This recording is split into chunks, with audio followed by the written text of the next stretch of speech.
இன்றைக்கி சாராஸ் குக்கிங்கில் வாழைக்காய் கார சட்னி செய்யலாம் வாங்க. அதுக்கு 2 ஸ்பூன் ஆயில் சேர்த்துக்கலாம். 2 ஸ்பூன் கடலைப்பருப்பு சேர்த்துக்கலாம். 2 ஸ்பூன் உளுத்தம்பருப்பு சேர்த்துக்கலாம்.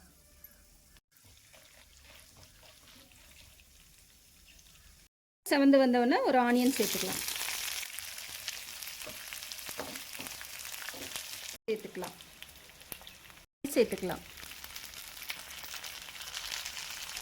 1/2 ஸ்பூன் இஞ்சி பூண்டு பேஸ்ட் சேர்த்துக்கலாம்.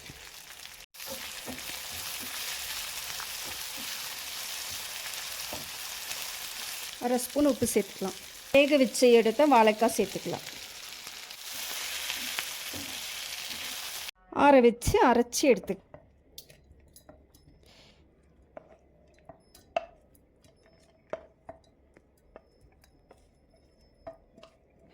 1 ஸ்பூன் ஆயில் சேர்த்துக்கலாம்.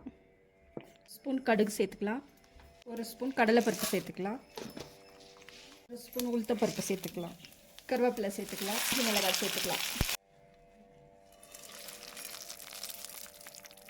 வாழைக்காய் கார சட்னி ரெடி. செஞ்சு பார்த்துட்டு எப்படி இருக்குன்னு கமெண்ட் பண்ணுங்கள்.